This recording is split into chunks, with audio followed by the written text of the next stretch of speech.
Pepper says, I cannot wait for you to see all of Mommy's tossy piles she's had over the years.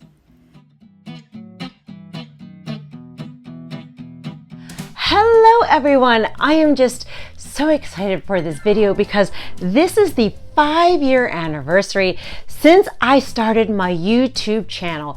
My first video I posted back on June 3rd, 2018, when I had no idea what I was doing, except that I knew it laid on my heart to share my story, to tell you all the true mentality behind this stuff, behind the saving, and with an intention to humanize hoarding disorder to the world. So I just want to take this moment to look back, to see how far we've came, to see what we learned, what I regret, and also what the future holds. So when I first started, I was honestly terrified.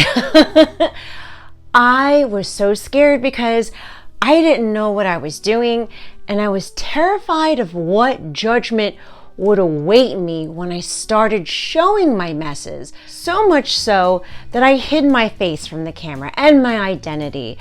I was already struggling within myself, feeling guilty that I let the messes get so bad, criticizing myself that I couldn't figure out how to do it, feeling ashamed.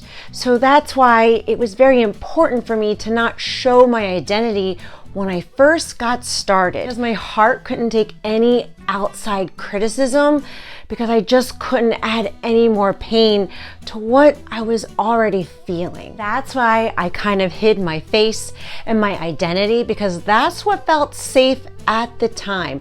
I felt like I could express my concerns, I could express my feelings and what I was going through, but not revealing who I was. And in the beginning, I used to have this headset and then my iPhone right on my forehead so that you could almost get a first-person perspective how it was looking down at the hoard, going through things, and then explaining the emotions to it. I have to tell you that headset hurt my forehead so bad and it was very uncomfortable, but it was okay because it was where I was at the time. Someone who didn't really know what I was doing, and all I knew was that I had an iPhone and a dream, and I just went for it. And in the beginning, all I really knew was I didn't know how to clean up. I knew I was ashamed of it. I knew that I wanted to change. I knew I wanted to share my thoughts and emotions with everyone, but I didn't really know how someone who was on a level 4 hoarding spectrum could really start to declutter.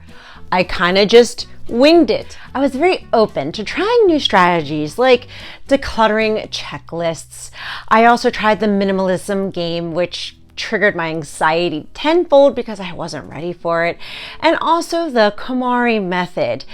What I had realized was that these logical ways of decluttering didn't work with me because I was emotionally attached to all of the items. So trying to make a logical decision based off of something that is emotional was not going to work for me. That was probably one of the biggest lessons that I ever learned, was that someone who's on the hoarding disorder spectrum, has to declutter a little differently than everybody else. And the first 2 years that I was decluttering, I really was winging it because internally I didn't recognize that logical decluttering wasn't going to work for me.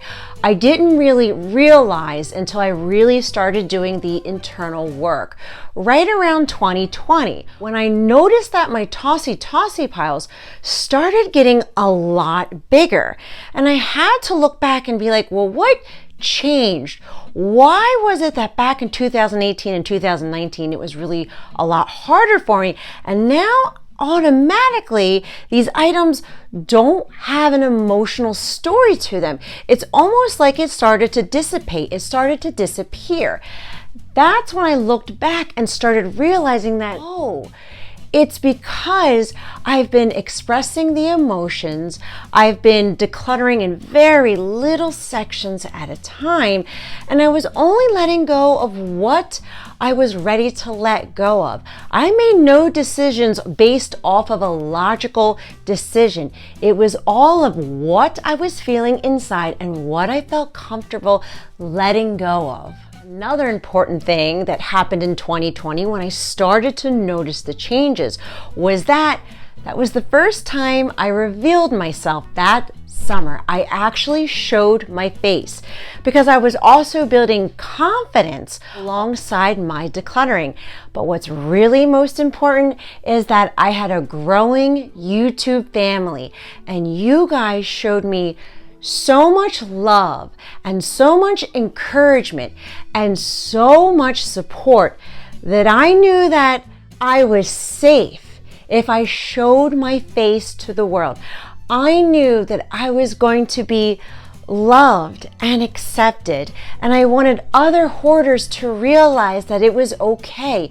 It was okay to reveal our hidden truth, that we were struggling with hoarding disorder, that inside our homes, behind the closed doors, we had these piles. But it was okay to share with the world that we struggled with it and that we were not going to be met with judgment, at least from where our channel standpoint was. At least with the community that we were growing, there wasn't going to be negative attacks on us. And also, if I was going to be the voice of hoarding disorder, that means I need to also be the face of hoarding disorder to let other people who struggle with this know that it's okay. We can share our stories. We can get help. We can support one another. We're going to be accepted in this society. That way we can grow, we can learn, we can recover, and we can finally start to clean out these messes. And together we learned how someone who struggled with hoarding disorder could be successful in decluttering, focusing on one small area at a time. Baby step decluttering is what works the best for people with hoarding disorder, letting them be expressive with their stories and the attachment, and letting them work through those emotions so that they can finally get to a place where they can make the decision to let something go, or if they need to keep it for a little longer, it's okay for them to keep it for a little longer. We don't have to put pressure on ourselves. Now, the regrets that I do have is that I wish I didn't wait until 2018 to start. The idea already came to me back in 2016 that I was going to try my best to humanize hoarding disorder, share my story with the world, but I was so afraid and I just wasn't mentally or emotionally prepared to start back then. It took me 2 years to kind of build the confidence on my own to start it. So even though I may struggle that, wow, I wish that I started it earlier, 2023 Miss Hart wishes she started earlier because now it feels more safe to express everything and show the messes and the backslides because I had built that confidence with all of you over the years. 2016 and 2018 Miss Hart just weren't ready, and it's okay. It's okay to feel that regret, but it's also okay to release it, knowing that everything unfolds in its own perfect timing. So what does the future look like for Hoarder's Heart? Well, honestly, we're just going to continue what we're doing. We're going to continue decluttering, learning, growing. I'm learning to define what works even better, simplifying and condensing the information of, okay, this is what works and this is what doesn't work so much. Also, I really want to start going into other people's homes, whether they're hoarders or non-hoarders, and start helping them declutter too. For me, going into other people's homes and really helping them, but making them feel safe, loved, and secure as they show me their messes and feel kind of vulnerable, I want to let them know that it is okay. It doesn't matter how big that mess is. I'm going to show them love and encouragement and meet them where they are and understand their stories so that I can help them clean, declutter, and feel good about their spaces too. I also currently have a website that's being built as we speak by a very wonderful girl named Hannah, and I just would love the future to have books and workbooks and support group apps, and sky's the limit. Just creating a loving space where you can be open to express your concerns and where you struggle and the clutter and the messes, because everybody has clutter and messes, whether you're on the spectrum or not. But just creating that space where you can feel open and safe to share your story with everybody else, that's where we're creating. That's where we're expanding in our future. And my hope, my prayer, is that this video motivated and encouraged you to clean, to declutter, and clean something in your home today too.